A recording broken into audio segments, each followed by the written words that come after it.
Il y a un réseau ici, mais je n'arrive pas à me connecter. Donc je vais le faire avec... Mais est-ce que tu me reçois bien? Je te reçois très bien. Ah, ok, bon. Super. Donc tu Tu peux... reçois bien, ça suffit. Ok, mais tu peux commencer. Je t'ai déjà présenté. Donc tu peux commencer. L'assistance t'écoute. Oh. Ok. Pas de problème. Alors, je vois qu'il y a beaucoup de monde. Bonsoir tout le monde. Alors, bonsoir à l'assistance. Bonne année Camille. Bonne nouvelle en Camille. Déjà qu'on a le cas et c'est déjà quelque chose.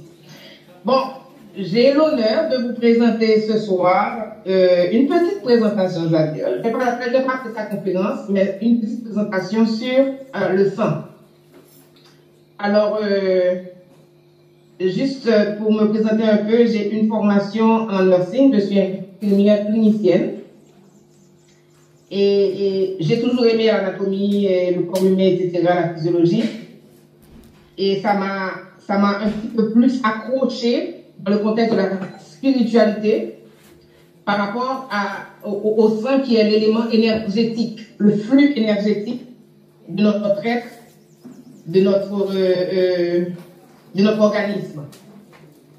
Donc j'ai intitulé la petite présentation sur le sang comme marqueur d'identité et vecteur d'héritage. Donc, on le sait tous qu'on hérite de nos parents et on ressemble à nos parents. Voilà. Ça, c'est juste un petit résumé comme marqueur d'identité et vecteur d'héritage. Et c'est quoi la place du sang dans la spiritualité? Pourquoi notre spiritualité est reliée à notre sang? Et pourquoi ce que nous cherchons comme énergie suprême, ce que nous adorons ou notre propension à chercher celui qui est au-dessus de nous, normalement est à l'intérieur de nous. Une petite anecdote. J'ai été adventiste du 7e jour pendant 30 ans.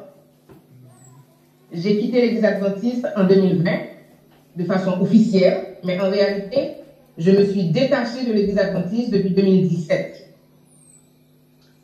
Et là, je me suis rapprochée des juifs, des rabbins juifs en particulier. J'ai assisté à plusieurs études. Et il y a une chose qui m'avait accrochée chez les juifs, c'est l'appel d'Abraham. L'appel d'Abraham dans Genèse. Normalement, c'est écrit qu'Abraham devait quitter la maison de son père, quitter sa famille, quitter sa ville, etc., pour aller vers là où l'Éternel le conduirait. En réalité, dans l'hébreu, dans le Talmud, puisque les Juifs n'utilisent pas vraiment l'Ancien Testament, à part les 5 livres, bon, pas vraiment pour leurs études, dans le Talmud, l'expression que l'Éternel, entre guillemets, a parlé à Abraham pour dire à Abraham d'aller se chercher, c'est une expression qui se traduit en hébreu par l'air, l'era. Alors, l'air, l'era s'écrit avec un K, parce qu'en hébreu, la lettre K est une lettre muette. Elle ne se prononce pas. Elle se prononce comme un H aspiré. L'air, l'era, c'est une expression qui veut dire va à l'intérieur de toi-même et tu te retrouveras et tu me trouveras comme ton Dieu. C'est comme ça que les rabbins traduisent cette expression, cet appel d'Abraham à aller vers Dieu. Donc, à l'origine des religions abrahamiques, comme on les appelle, c'est cette expression-là qui est à l'origine de la religion abrahamique. Maintenant, pour faire la parenthèse, ça m'a accroché, ça a commencé à me questionner, me demander, mais pourquoi je cherche Dieu ailleurs si Dieu est à l'intérieur de moi? Mais je ne savais pas encore où était Dieu à l'intérieur de moi. Est-ce que c'est dans mon cerveau? Est-ce que c'est dans mon cœur? Je ne savais pas encore. Alors ce soir, on va parler du sang, que vous tous ici, j'imagine, mais pas j'imagine, que c'est normal, vous connaissez c'est quoi le sang, puisque vous avez du sang. Le sang, c'est quoi? Biologiquement, le sang, c'est un corps liquide, plutôt visqueux, donc gluant, de couleur rougeâtre, qui est composé de 4 éléments principaux. Tout comme la base de la vie se réfère aux 4 éléments, la terre, l'eau, le feu et l'air. Le sang aussi est constitué de 4 éléments.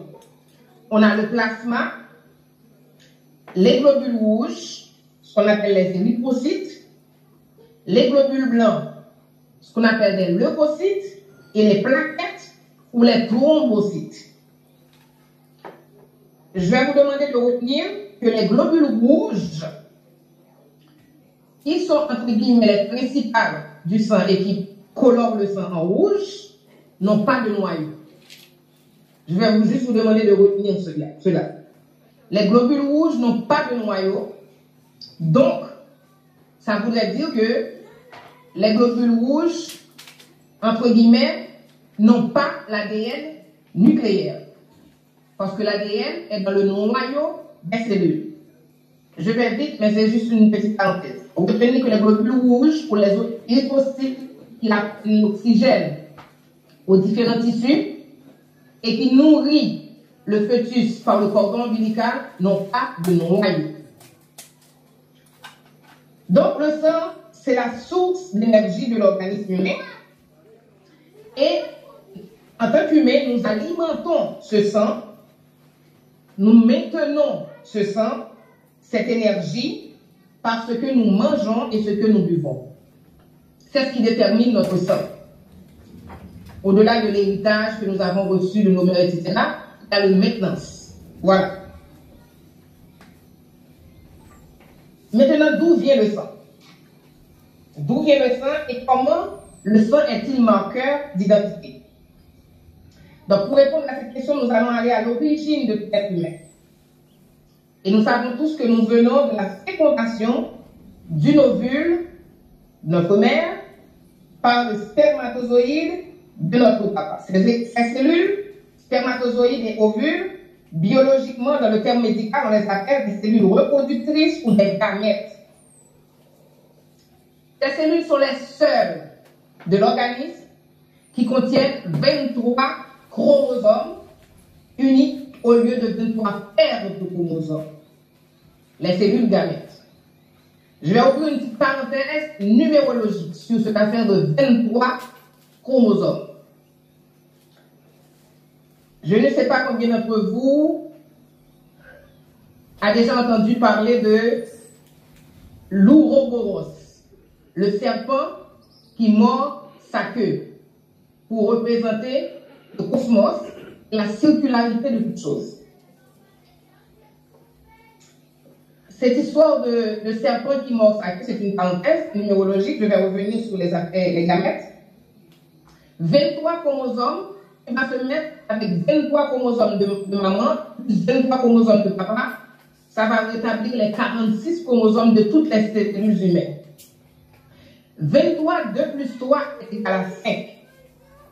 Le chiffre 5 a 2 caractéristiques principales. Premièrement, au niveau de sa géométrie, c'est le chiffre qui a la même géométrie que la lettre S majuscule. Comme S pour serpent et comme S pour sang. Deuxièmement, la deuxième caractéristique du chiffre 5, c'est le seul qui se lie à lui-même pour rétablir l'unité.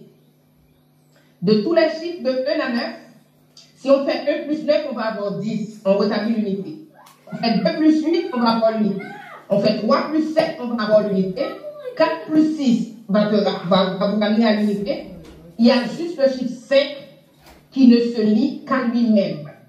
Alors chez nous en Haïti, quand on dit quelqu'un c'est un grain de 5, ça veut dire qu'il ne prend pas avec personne. Il ne peut pas se lier avec quelqu'un. Il est un grain de 5. Et le sang, comme par hasard, parce que, entre parenthèses encore, la langue française, c'est un travail mystique très connu. Quand on fait la valeur numérologique du sang, qui commence par S, même géométrie que le chiffre 5, on a SANG qui est égal à 14, 1 plus 4 est égal à 5.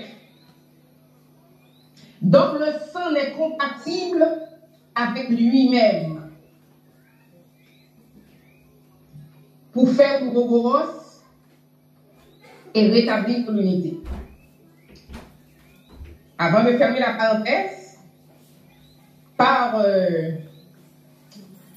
je vais dire, par des formations professionnelles, en tout cas par expérience professionnelle, je sais que on ne peut transfuser un humain avec un sang qui n'est pas compatible ou pareil à son sang. Autrement, il y aura un rejet et des réactions transfusionnelles qui peuvent être vraiment graves, qui peuvent conduire à la mort. On va fermer la parenthèse.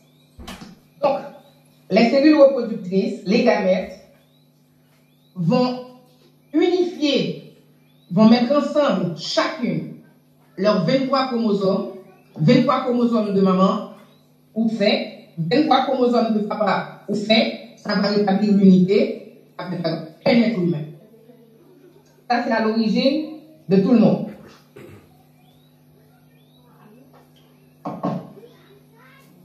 Cette cellule qui provient de la fécondation ou de la combinaison des deux gamètes, du spermatozoïde et de l'ovule, on appelle cette cellule la cellule première, la cellule œuf, la cellule à l'origine ou zygote. Ça, c'est le jargon médical. Et cette première cellule qui vient des chromosomes, qui sont des ensembles de gènes, donc d'informations codées de la maman et du papa, qui va faire ce zygote, et cette cellule va commencer à se diviser. Elle va d'abord se diviser dans une première phase qu'on appelle la mitose. Donc elle va se diviser en des cellules pareilles au niveau de la mitose. Après deux cellules pareilles, elle va encore se subdiviser, les deux cellules de la mitose vont se subdiviser en 4 cellules, cette fois-ci différentes. Ça commence à diversifier ce qu'on appelle la différenciation cellulaire. Donc, chaque cellule va avoir une caractéristique particulière selon que la cellule va être dans un tissu parenchymateux, dans un tissu épithélial, dans un tissu conjonctif. Ça dépend de quel tissu dans le corps. Les cellules du cœur ne sont pas les cellules du poumon. Les cellules de tes yeux ne sont pas les cellules de ton bras. Donc, les cellules vont se différencier, mais toujours avec le même code génétique, la même information. Et cette première cellule qui commence à se subdiviser, une fois arrivée à 64, d'où, entre guillemets aussi, le FAS, qui est l'oracle qui vient du Bénin, de Nigeria et je pense aussi au Cameroun, je ne me rappelle plus d'autres. Je pense que c'est Togo, Nigeria et Bénin, dans le FAS. Donc, quand la cellule va arriver à 64, 6 plus 4 égale 10, ça, la subdivision, ça va s'arrêter là. Là, ils vont commencer à s'éparpiller partout. Bon. Maintenant, les chromosomes, on l'a déjà dit, que c'est un ensemble de cellules qui sont des gènes, qui sont des unités d'information constituées par des séquences d'ADN. Donc, si les deux chromosomes qui se sont unis, ils ont des gènes dessus. Les gènes sont des unités d'information. Et ces gènes-là sont constitués d'ADN. Et l'ADN, c'est une structure hélicoïdale avec 2 hélices et des barres qui représentent comme les alliances spirales. Et chaque barre, à chaque hélice, il y a 4 bases qui vont se mélanger ou configurer un code d'information. Les 4 bases, comme les 4 éléments encore, adénine, guanine, thymine, cytosine, ils vont se mettre ensemble et à chaque fois qu'ils se mélangent, à chaque fois qu'ils montent ou descendent l'hélice, ça va finir avec... à chaque fois qu'ils montent ou descendent l'hélice, donc les bases, encore une fois, base, comme fondation, c'est des bases chimiques, mais comme fondation aussi, c'est aussi la base de la vie, l'ADN. Donc l'ADN, c'est ce qui permet d'identifier quelqu'un. Parce que notre spécificité se situe dans notre ADN. Même 2 frères et sœurs n'ont pas le même ADN. Ils viennent des mêmes parents, mais ils n'ont pas le même ADN. C'est une question de configuration en réalité. Donc, l'ADN étant l'unité cellulaire de base du corps humain, c'est ce qui permet de l'identifier et de le différencier aussi. Donc, le sang assure son rôle de marqueur d'identité grâce à l'ADN, qui est lui-même un manuel d'instruction qui contient les informations codées à partir de la combinaison de ces 4 éléments qu'on appelle base et qui renseigne sur le mode de fonctionnement et le plan de vie de chaque être vivant dans les 4 sphères de l'existence qui sont le physique, donc l'ADN va déterminer votre physique, votre opulence, etc., à quoi vous allez ressembler, le mental, l'émotionnel, le spirituel. Donc, on va avoir un enfant, par exemple, qui naît de parents, sa mère est colérique, son père est très intelligent, mais l'enfant va peut-être avoir le visage de sa mère, la démarche de son père, le côté colérique de sa mère, le côté intelligent de son père. Donc, il va tout prendre selon le codage de l'information qui a été dans son ADN. Et ce codage, il y a des codages qui gardent les gènes qui s'expriment, on appelle les gènes dominants, et les gènes qui ne s'expriment pas, et qui sont là en background, qui attendent peut-être un stimuli ou quelque chose pour s'exprimer, on appelle les gènes récessifs. Maintenant, comment le sang amène l'héritage? Donc, l'héritage est amené par l'ADN, qui est la matérialisation de l'information que nous détenons de nos parents et qui nous permettent de nous situer dans notre mode de vie, dans notre parcours de vie. Donc, ce qui est l'exemple banal, n'importe qui a un malaise, décide d'aller consulter un médecin. Quand le médecin veut savoir qui est en face de lui, la première question qu'il va vous poser, par exemple, vous avez un étourdissement, vous avez mal de tête, et le médecin suspecte une hypertension, ils vont te demander est-ce que votre mère est hypertendue? Est-ce qu'il y a quelqu'un de ta famille qui est hypertendu? Maman, papa, grand-mère, grand-père, etc. Au mieux de ta connaissance. Donc ça veut dire que ça c'est une première démarche. La deuxième démarche, c'est qu'ils vont vous faire des prises de sang, un prélèvement sanguin. Et c'est votre sang qui dira au médecin quel type d'organisme qu'il a en face de lui, comment il va faire son diagnostic. Parce que l'ADN qui est dans le sang, c'est des caractéristiques particulières codées génétiquement et particulières à la personne. Il faut souligner aussi qu'il existe 2 types d'ADN. Il y a un ADN nucléaire, donc l'ADN qui est dans le noyau de la cellule, et il y a aussi un ADN qu'on appelle l'ADN mitochondrial. C'est un ADN qu'on trouve particulièrement dans le cytoplasme des cellules, où il y a les mitochondries. Les mitochondries, c'est les principaux producteurs d'énergie que la médecine appelle adénosine triphosphate, ATP, et qui vont nourrir les cellules en énergie. On va retenir ces 2 mots, information, l'ADN nucléaire, énergie, ADN mitochondrial. Donc, l'ADN nucléaire, c'est l'ADN que l'enfant hérite et de son père et de sa mère. C'est 2. Par contre, l'ADN mitochondrial, c'est hérité seulement de la mère de l'enfant. Comment? L'ADN mitochondrial, c'est l'ADN qui vient des globules rouges qui n'ont pas de noyau, ce que je vous avais dit de retenir. Donc, dans le cytoplasme du globule rouge, il va y avoir un échange d'énergie entre la maman et le fœtus et son bébé dans le ventre. C'est ce qu'on appelle l'échange dans le cordon ombilical qui nourrit l'enfant. Pourquoi toutes ces histoires? On veut retenir ces 2 mots, énergie et information. Ces 2 mots-là, ce sont les mots qui créent la réalité. Parce que ça prend une information et ça prend de l'énergie pour créer une réalité. L'ADN mitochondrial est transmis uniquement par la mère. Donc, la mère transmet deux types d'ADN, le père transmet un seul type d'ADN. La mère donne et l'information et l'énergie. Le père ne donne que de l'information, pas d'énergie. Donc, s'il n'y a pas d'énergie, il n'y a pas de vie. C'est quoi le rapport de tout ça? Tout ce que je vous ai dit, bon, c'est juste un résumé. On ne peut pas rentrer dans tous les détails aujourd'hui, dans tous les détails.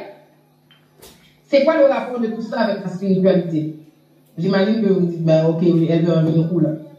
Voilà. Le fait que l'énergie à l'origine de l'être humain vient uniquement de la mère,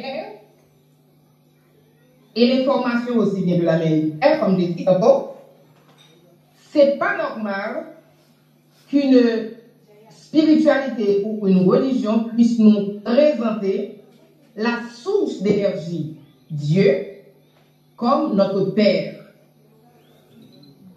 Déjà, c'est un enfumage. Le fait que Dieu ne peut nous donner que de l'information en tant que Père, sans énergie, il ne peut pas être notre Père. Ça, c'est un premier, comment je peux dire, décodage ou enfumage, une première question qui n'a pas de sens. Dieu ne peut pas être notre Père. Une petite parenthèse aussi par rapport à l'ADN mitochondrial qui fournit de l'énergie. Parce qu'il n'y a rien qui peut fonctionner sans énergie. Cet ADN mitochondrial, il y a un échange qui se fait dans le cordon ombilical entre le sang de la mère et le sang de l'enfant. Voilà pourquoi on peut avoir des incompatibilités dans le groupe sanguin de la maman et de l'enfant, mais qui vont être néfastes au deuxième enfant par opposition. Pourquoi? À cause de la mémoire cellulaire, bon, c'est long à expliquer en médecine, mais une femme enceinte échange de cellules avec son enfant et elle.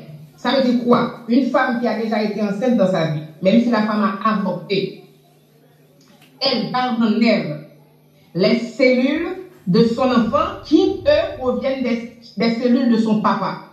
Donc, quelqu'un qui est enceinte d'un homme, une femme qui est enceinte d'un homme, automatiquement, elle a en elle l'ADN de cet homme. Et ceci de façon définitive. Parce que les cellules ont déjà été échangées.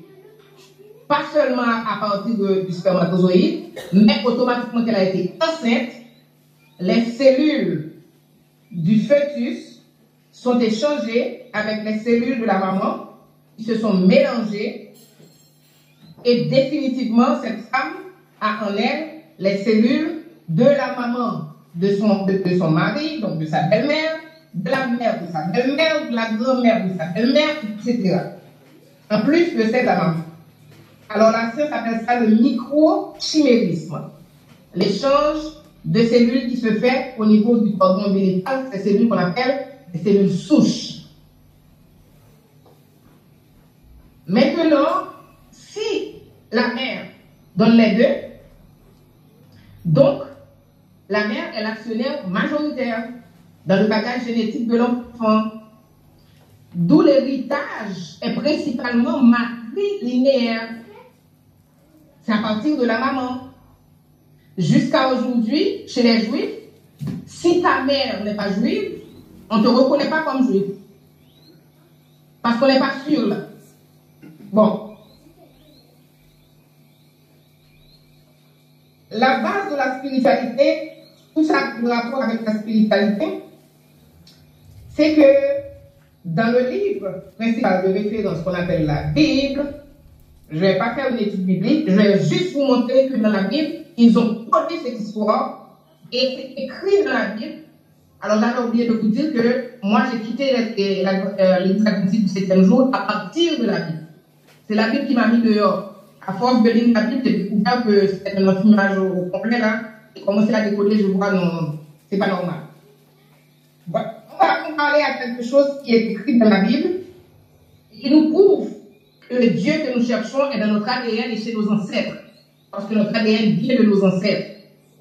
qui nous prouve la force de l'ancestralité et la supériorité de l'ancestralité. Et aussi l'autorité de l'ancestralité sur notre âme à travers notre sang. D'ailleurs, ces gens-là, les leucodères, ils ont compris le problème, le principe de la transmission de l'autorité. Voilà pourquoi ils ont violé nos grands-mères. Et maintenant, ils ont leur autorité dans notre sang. Parce qu'on n'est plus de sang pur. Il n'y a personne de sang pur maintenant au niveau des morts. On est tous mélangés quelque part. Et ils ont autorité sur nous à partir de leurs sang qui sont présents dans notre sang. Nous pouvons gérer ce problème, mais après je vous dirai. Si on regarde dans Genèse, chapitre 28, alors je demanderai à Kwaku s'il peut projeter l'image de l'hélice d'ADN sur l'écran ou n'importe vous tous qui êtes là, je pense que vous avez un téléphone cellulaire avec vous. Vous pouvez juste taper échelle d'ADN sur Google et vous allez voir l'image de l'ADN. L'image de l'ADN est un escalier spiralé avec les deux rangs. Et sur les deux rangs, il y a les bases qui montent et qui descendent. Bon. Vous pouvez toujours visualiser en attendant que vous voyez l'image. Maintenant, dans Genèse, chapitre 28. 28 comme 2 plus 8 égale 1. Et comme à l'origine, même la numérotation des chapitres de la Bible et des versets sont codés. Et à partir de ça, ils font aussi la cabale, la numérologie juive. Dans Genèse chapitre 28, on va voir premièrement dans le premier verset, c'est écrit que Isaac appela Jacob, il le bénit et lui donna cet ordre. Tu ne prendras pas une femme parmi les filles de Canaan. Donc,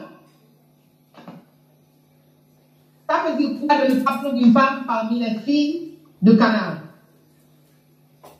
Ça veut dire tout simplement de conserver la source d'énergie qui est matrilinéaire dans la famille.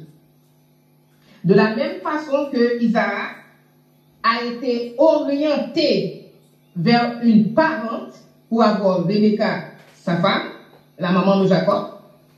Donc, il garde précieusement la matrilinéarité, la lignée maternelle, pour préserver leur source d'énergie et la bonne information pour faire la route.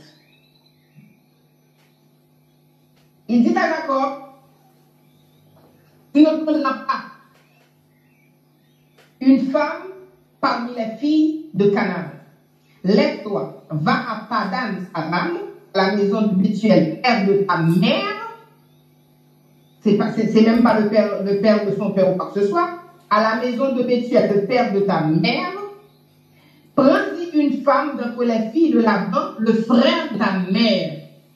Remarquez comment ils mettent l'accent sur la maman.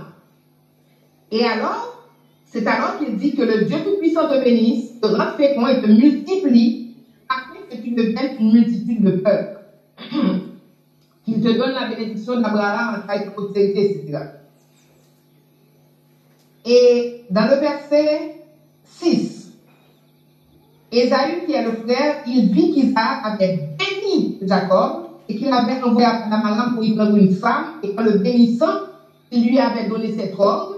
On reprend, tu ne prendras pas une femme parmi les filles de Canaan. Il vit que Jacob avait obéi à son père et à sa mère et qu'il était parti pour Padan Aram. Ce n'est pas écrit que la mère de Jacob lui parlait, mais c'est écrit que Jacob a obéi à son père et à sa mère. On va arriver à la lière. Jacob partit de Beersheba, on est au verset 10, il s'en alla à 40. Il arriva dans un lieu où il passa la nuit, quand le soleil était couché. Il y prit une pierre dont il fit son chevet et il se coucha dans ce lieu-là. Tout le monde sait que quand on commence à construire une maison, il y a ce qu'on appelle la cérémonie de la première pierre. Une pierre, c'est la fondation. c'est la base de la maison. Il prit une pierre, il met sa tête dessus. Il eut un songe, un rêve. Et voici, une échelle était appuyée sur la terre, son sommet touchait au ciel, et voici les anges de Dieu montaient et descendaient par cette échelle. Une échelle qui est appuyée sur la terre, son sommet est au ciel, et les anges de Dieu montent et descendent sur cette échelle. Si vous regardez l'image de l'ADN dans votre téléphone, sous Google Images, vous allez voir cet escalier, cette échelle, avec les deux rangs pour les bases de l'ADN, adénine, cytosine, thymine, guanine, montent et descendent sur cette échelle. Et voici l'Éternel se tenait au-dessus d'elle, au-dessus de l'échelle, et il dit, regardez le discours de cet Éternel, de ce Dieu que Jacob a vu au-dessus de l'échelle.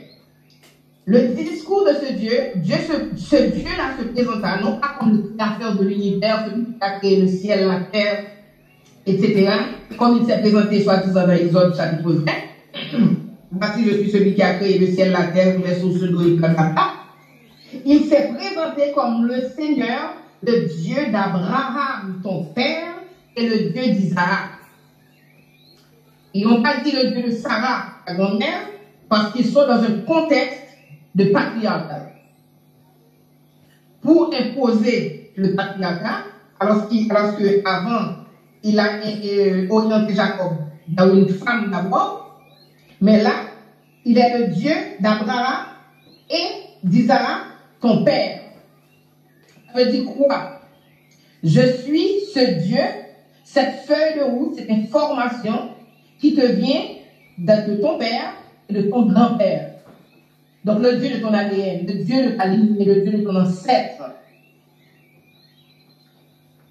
Et la terre sur laquelle tu es couché, je la donnerai à toi et à ta postérité. Donc je suis un Dieu de lignée.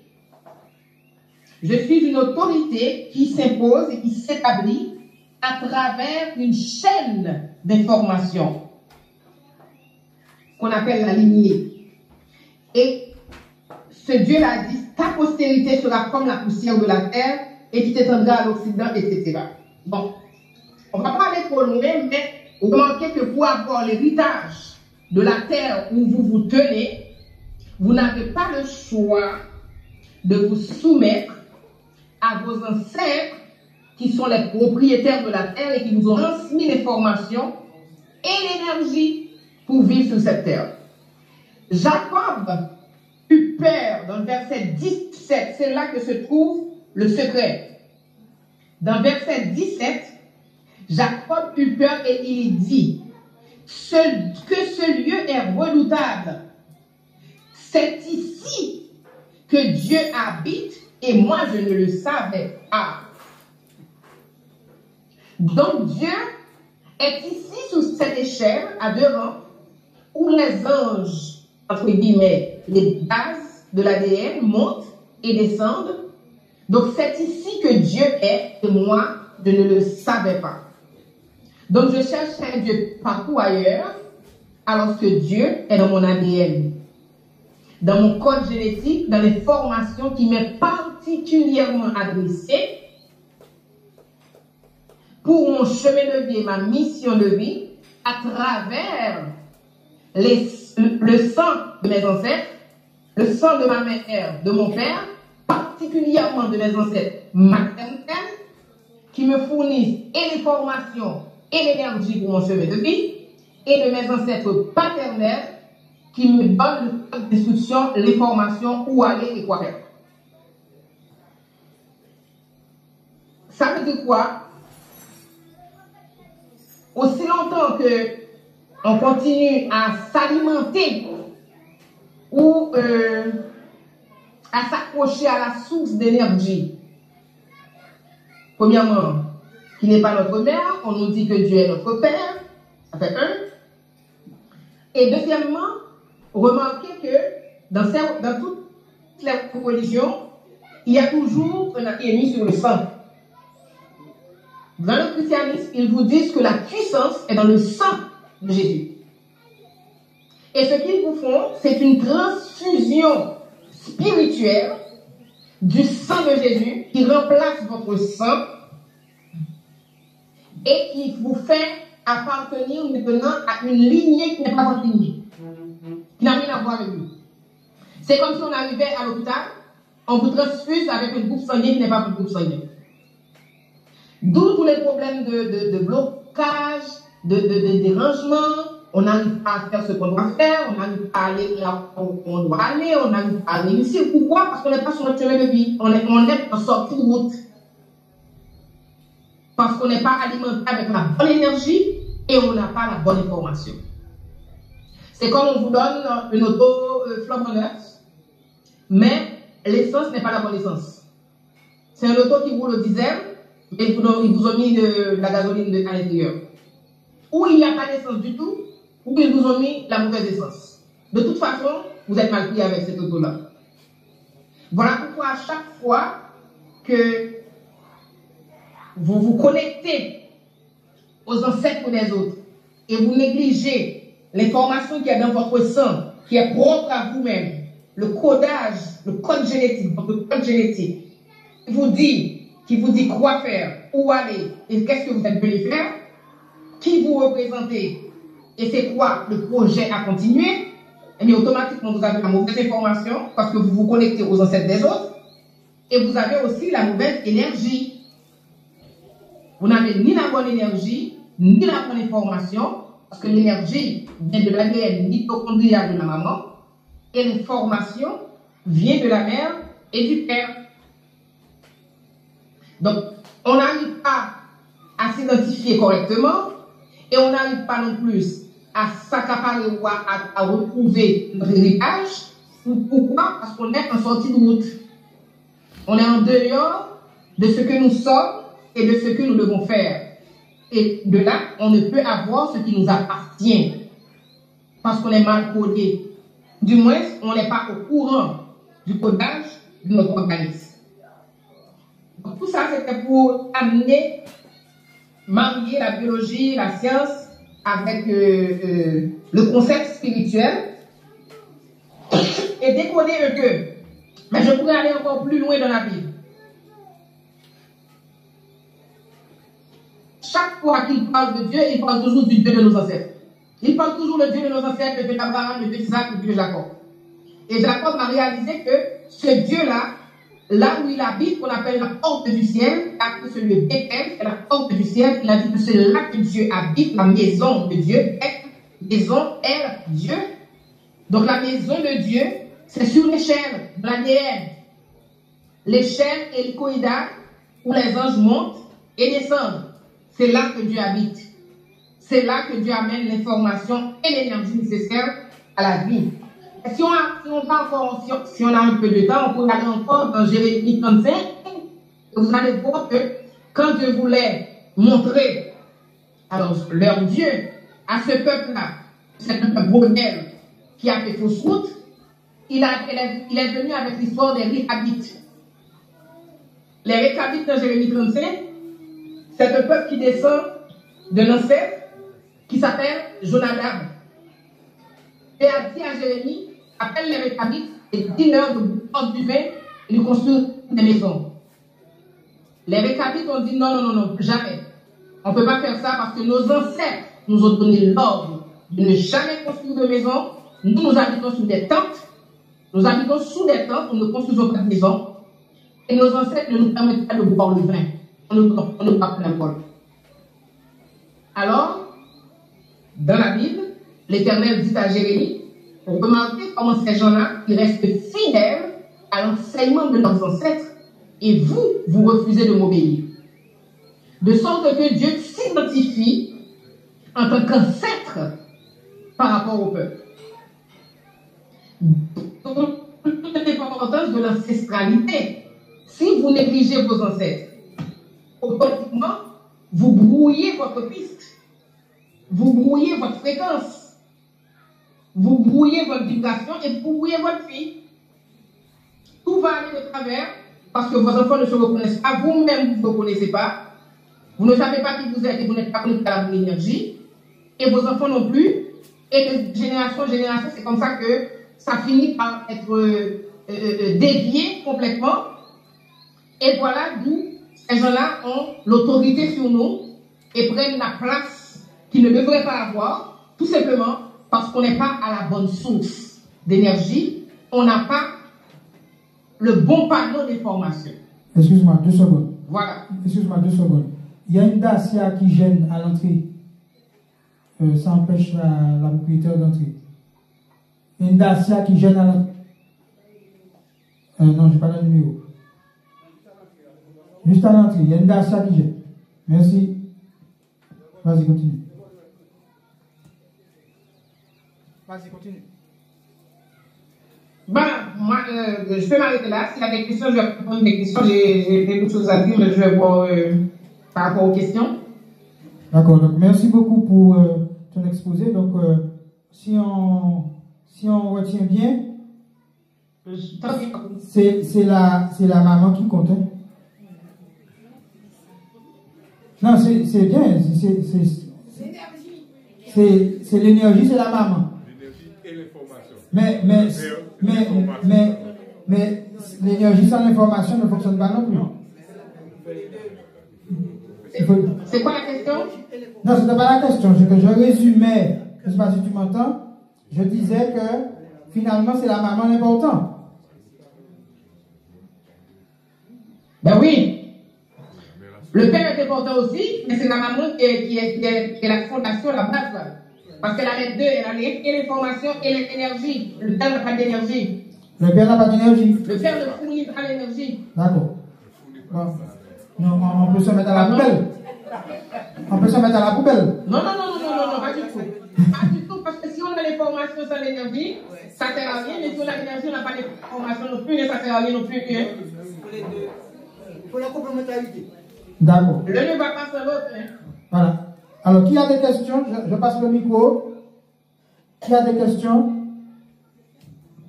Est-ce qu'on peut allumer? Je ne sais pas où. Merci. Quelle question?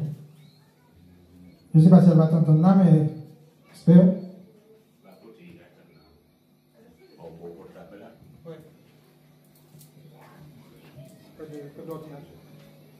Oui, alors, attends-moi en CC. Tu entends? Pardon? Est-ce que tu attends-moi? Est-ce que tu attends-moi? Ah oui, entendez. Bon, alors, question que je vais poser là, c'est par rapport à l'importance.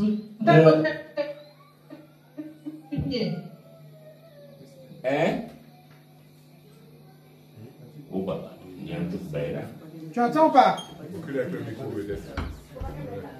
Tu entends ou pas? Est-ce que tu entends? Est-ce que tu attends? C'est bon? C'est correct? Ok, vas-y. D'accord. Alors, question que je vais poser là. J'ai ta question, hein? Ouais, Magadou, par rapport à rôle matériel génétique non là, est-ce qu'on peut être plus précis? Parce que c'est juste pour comprendre comment il y a dans l'histoire rapport blanc et puis nègre, nous disons comme ça, comment il y a. Il faut parler plus fort. J'ai entendu par rapport à matériel génétique, tout le monde. Par rapport à matériel génétique, papa, par rapport à matériel génétique, papa, comment est-ce qu'on peut être plus précis à dans le rôle matériel génétique là pour permettre nous comprendre comment il a affecté nous à dans relation, surtout à dans les affaires métissage là, mais aussi à dans ces viols là. Et puis aussi à dans le fait que nous avons constaté que des populations grecques, en fait, manière, c'est blanc arrivé à blanchir tout en volant matériel génétique. Voilà. Ah, super. C'est justement une question ça me donne.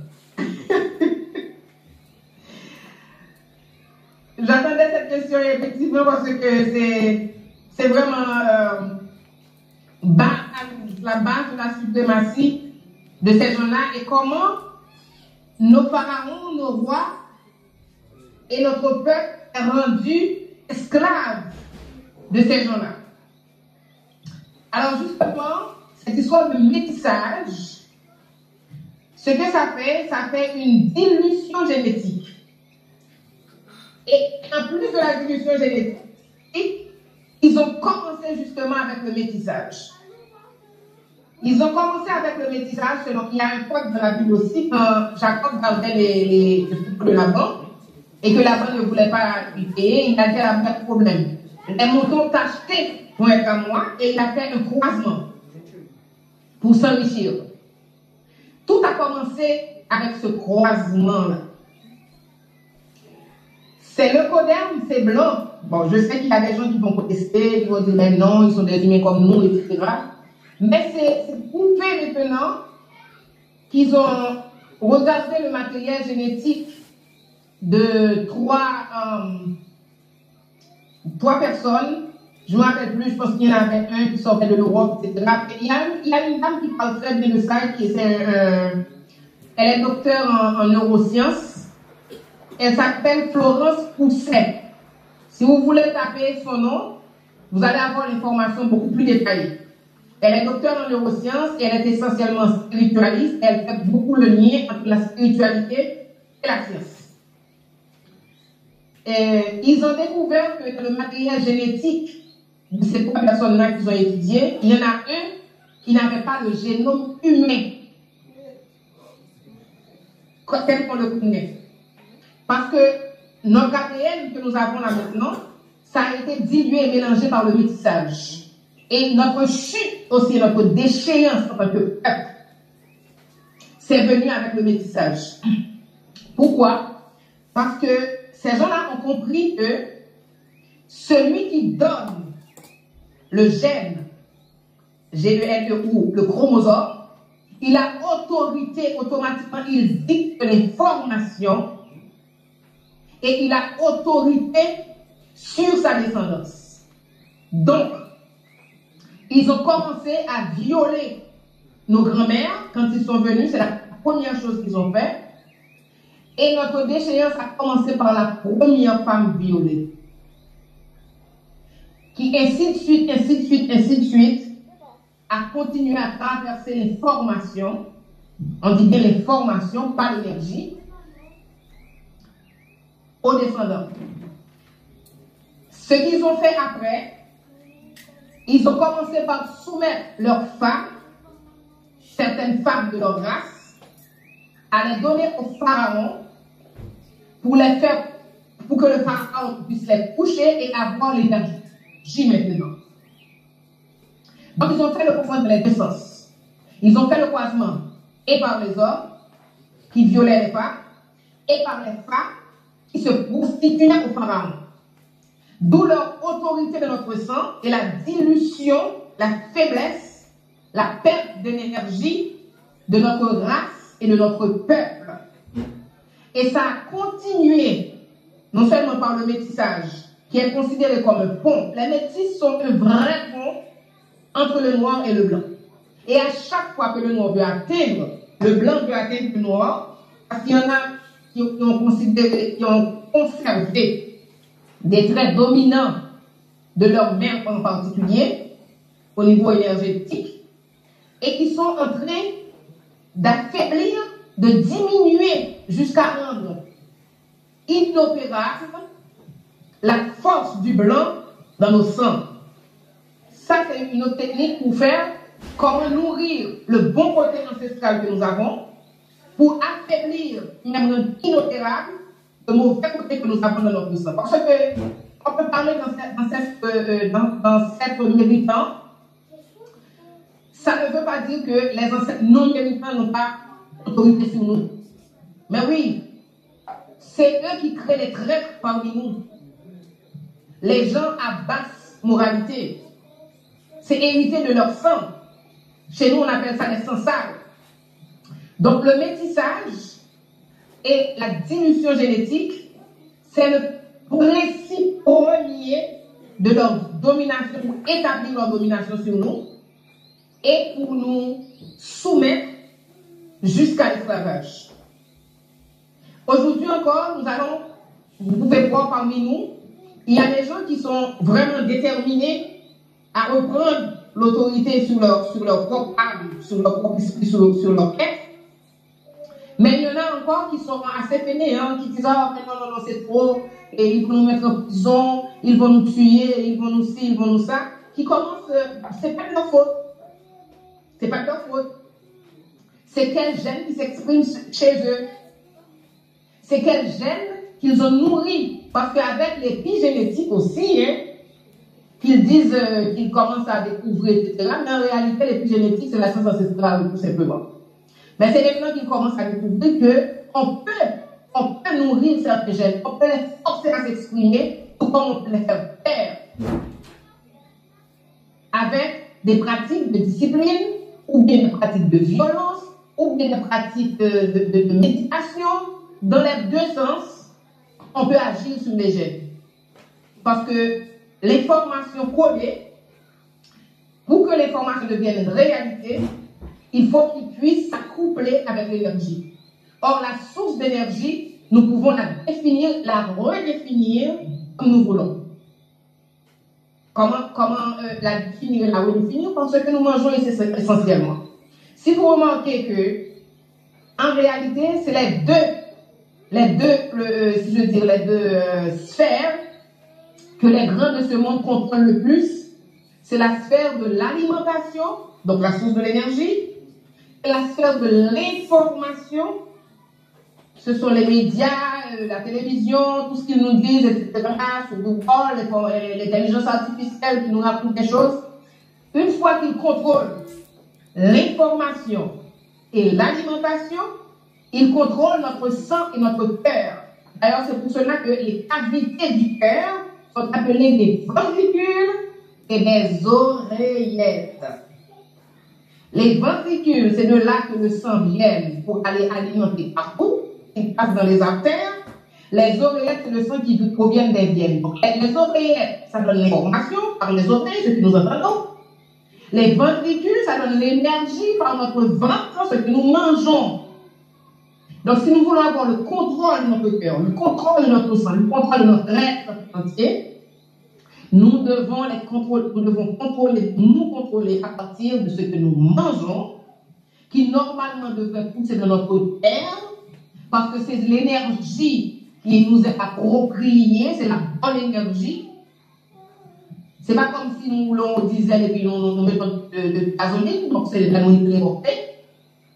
Et ce que nous entendons dans nos oreilles, est-ce que c'est la tradition de nos ancêtres ou bien est-ce que c'est la tradition d'autres personnes, d'autres ancêtres, d'autres peuples que nous entendons?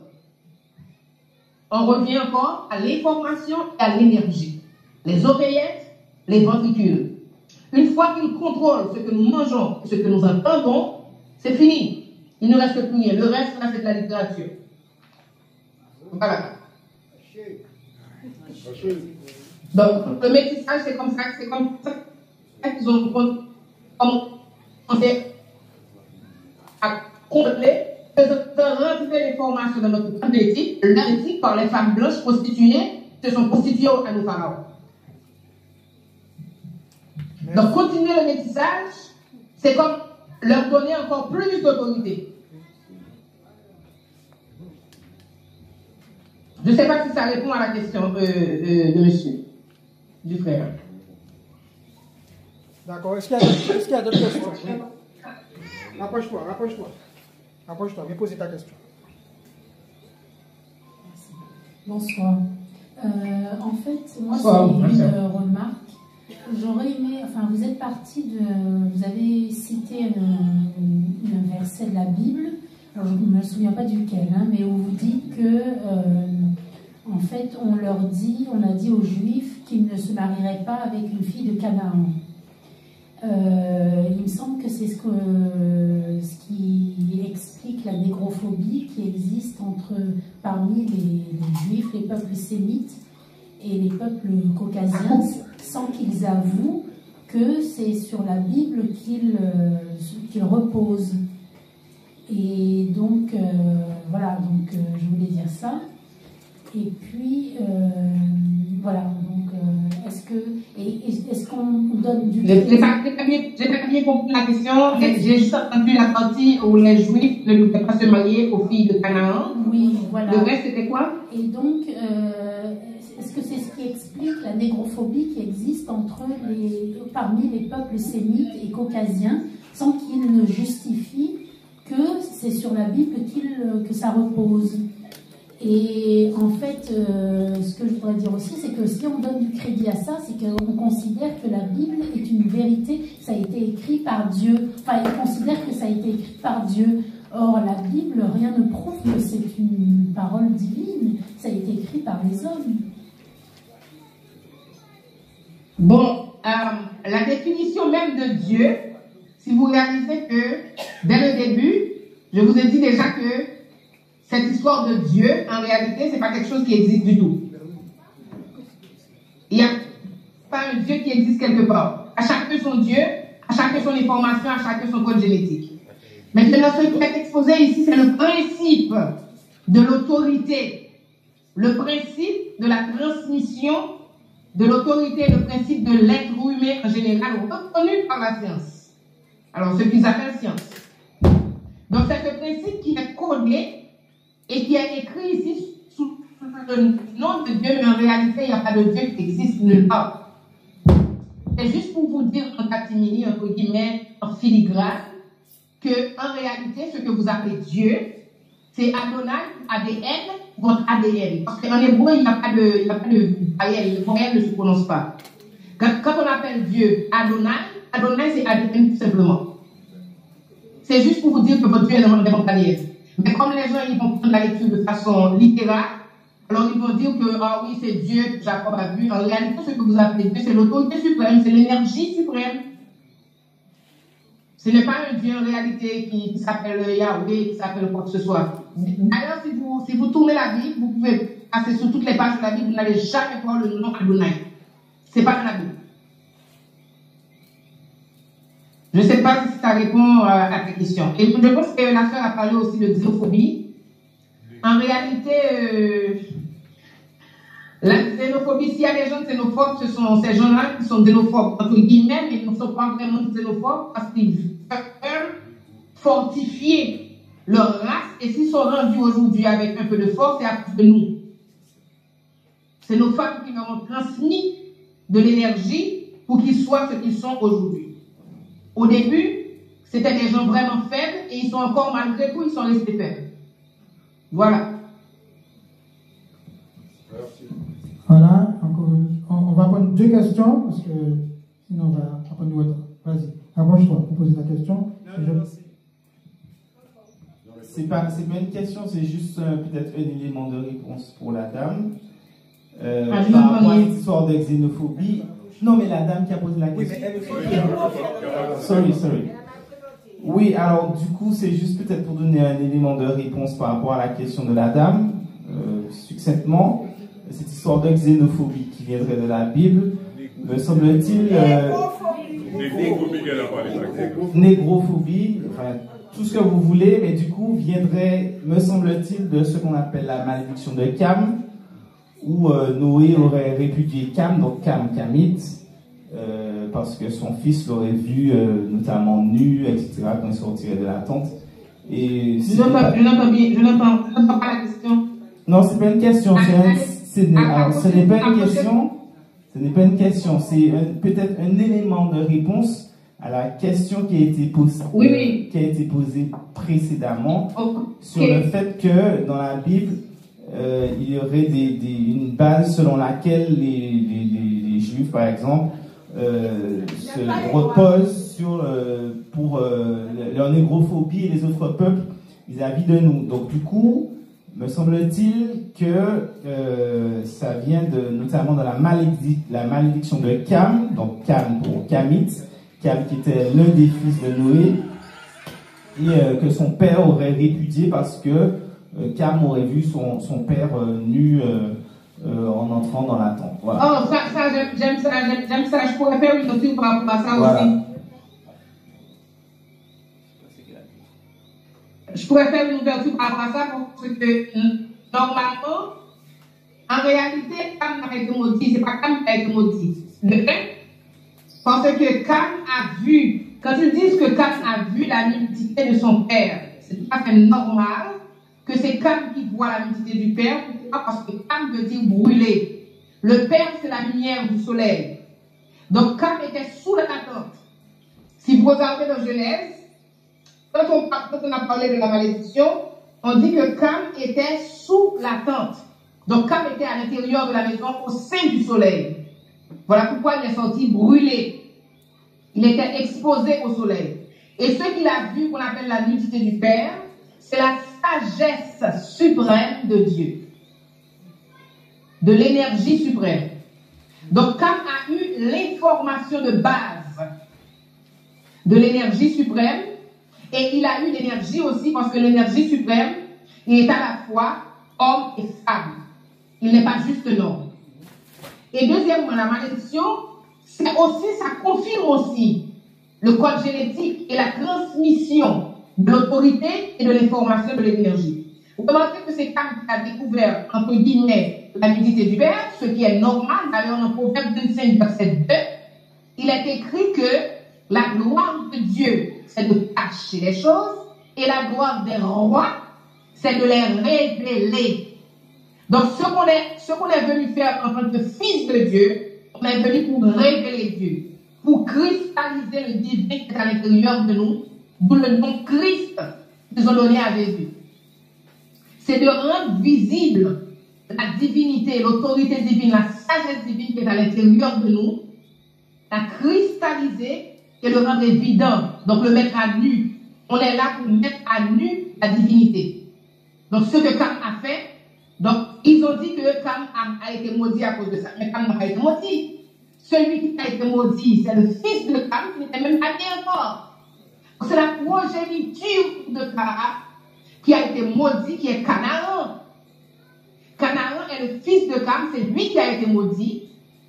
Et ce Canaan qui a été maudit par les lois de la génétique et par l'autorité de l'ancêtre Cam, c'est ce Canaan maudit qui aujourd'hui est l'objet de toutes les caprices, de toutes les volontés du Moyen-Orient, est devenu une terre sainte. Donc une terre maudite qui est devenue une terre sainte. Et ce Canaan maudit, qu'on appelle la Palestine aujourd'hui, il a bien dit qu'il sera l'esclave de ses frères. Même pas la première génération d'esclaves. Canaan serait l'esclave de ses frères. Ça confirme deux choses.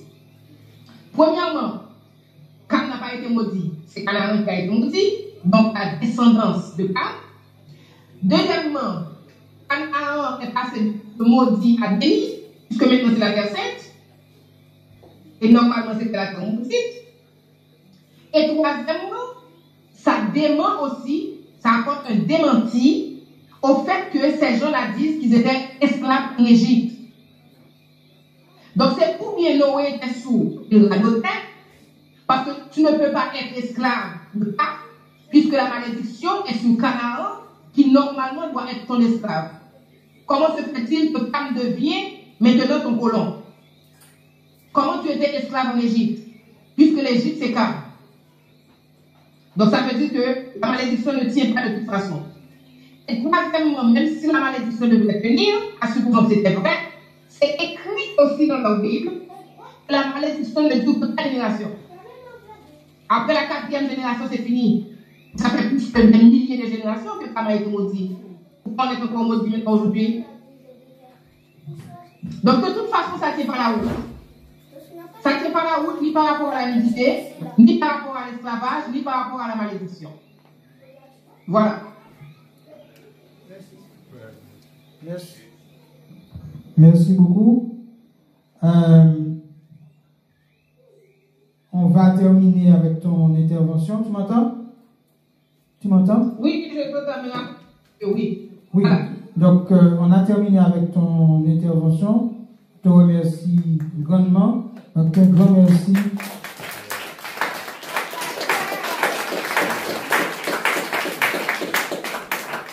C'est moi qui vous remercie. J'espère aussi, je devrais dire quelque chose au début que j'ai oublié de dire. J'ai toujours une petite phrase que j'aime bien qui dit que science sans conscience n'est que ruine de l'âme. Mais moi, j'ajoute quelque chose. Conscience sans engagement est un suicide de l'esprit. De sorte que la connaissance n'est pas un privilège, c'est une responsabilité. Si vous avez la connaissance et que vous ne vous engagez pas et ou à la propager et à agir selon la connaissance que vous avez, eh bien vous êtes en train de vous suicider. C'est un suicide de l'esprit. Parce que quiconque connaît est imputable. Voilà. Oui. C'est pas juste pour vous rassurer que à chaque fois que vous avez quelque chose, appliquez-vous à vivre selon ce que vous avez et à rétablir le bon système des choses.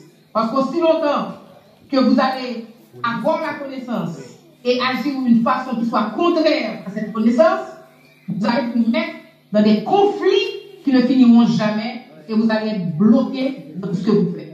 Ce n'est pas une malédiction, mais c'est une invitation à vivre selon ce que vous connaissez. Merci à tous. C'était un plaisir et bon nouvel an Kabit. Merci. Merci beaucoup. Donc, on fait une petite pause avant que je ne démarre ma partie. Donc, on fait une petite pause de quelques minutes pour se dégourdir. D'accord? Chasser les moustiques.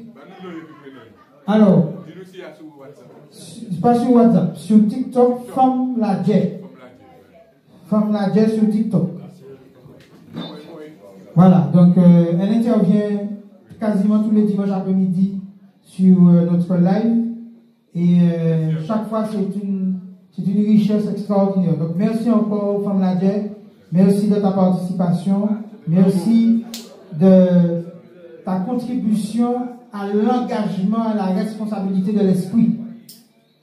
Voilà.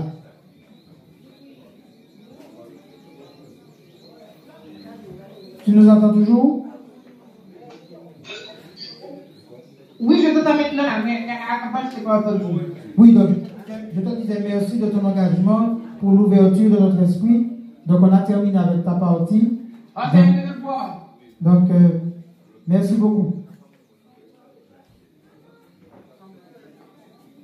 Bye bye. C'est un devoir de rétablir l'ancestralité. Oui, c'est un devoir. Merci. Merci. Mais je ne sais pas si tu vas commencer ta conférence maintenant sur l'initiation. Non, je vais commencer dans quelques instants. On fait une petite pause. Ou vous allez faire une pause avant? On fait une pause. Vas-y, vas-y. Alors, c'est un petit bail. Peut-être comme moi, passionné de l'éboule, là, on a dit gène, c'est guimel et noun. Mais oui. Mais oui. Et guimel et noun, c'est le jardin, Dan. Oui, Dan, dans le Dan. C'est comme ça qu'on appelle les garderies au ciel. Voilà. Ok, merci. Merci beaucoup. Donc, je ne sais pas comment on arrête ça, je ne sais pas. Mais enfin. Alors juste une petite parenthèse. Hein? Oui. Par rapport à la libération qu'on fait pour nos ancêtres, il faut savoir que la première fécondation, c'était une libation. C'est une libation de spermatozoïdes sur le terrain de l'utérus et la terre, et qui a donné le premier espèce humaine, la première vie. Donc, à chaque fois qu'on verse de l'eau sur la terre pour nos ancêtres, nous redonnons la vie à nos ancêtres et nous les faisons vivre dans notre sang, nous les rendons actifs et puissants dans notre sang pour que nous puissions continuer leur projet. Voilà l'importance de la libération dans la tradition ancestrale. Très bien. Très bien. Donc, je reprends. Il y a des gens qui viennent d'arriver, de revenir. Ils ont entendu sperme, ils sont revenus. Alors, donc, je reprends. Comment? Tu m'entends pas? Là, tu m'entends? Là, je t'entends, mais avant, je t'entendais pas. Là, je vais mettre ma caméra. Donc, je disais que... Oui. Je disais que comme il y a des gens qui ont entendu sperme, ils sont revenus. Alors, donc, tu disais que la libation, le principal... Non, le pasteur, quand même. Bon, donc, tu disais que le principe premier de la libation, c'est le sperme qui a été versé sur l'utérus et qui a donné le premier être humain, c'est ça? Dans l'utérus. Voilà. Donc chaque fois exactement. La première vie. Donc chaque fois qu'on fait une libation, c'est du sperme qu'on verse à l'intérieur de l'utérus. Chaque fois qu'on fait une libation à nos ancêtres, on leur redonne vie. Voilà, on leur redonne vie. Ok, ben super. Merci beaucoup. Super. Au top. Comme d'habitude. Voilà. C'est bon. Voilà. Voilà, donc là je vais couper. Et puis, le reste il aura quand on va partager les vidéos. Ok, il n'y a pas de problème. Ok. Anna est partie? Anna est partie, elle me disait comment faire. Je voulais vous poser des questions aussi pendant l'initiation. Est-ce que tu vas faire l'initiation par une Zoom? J'avais programmé le Zoom jusqu'à 19h. Je sais pas. Si tu veux rester, reste. Je sais pas si tu vas tout entendre. Hein? Je sais pas si tu vas tout entendre parce que je sais pas tout près de l'ordinateur. Tu as fait le Zoom combien de temps? Il reste encore peut-être une demi-heure. Ah, ok. Oui, il reste peut-être une demi-heure, mais je ne vais pas rester près de l'ordinateur parce que je serai debout. Donc tu risques de ne pas entendre. Mais ça sera filmé, donc je vais te l'envoyer. Ok, il n'y a pas de problème. Ok. C'est bon, bonne continuité. Hein? Oui, comment on fait là? D'accord. Voilà. Par contre, qu'est-ce que j'ai pas enregistré? Il fallait faire un rencontre. Ah, d'accord. Il fallait faire un différent quand tu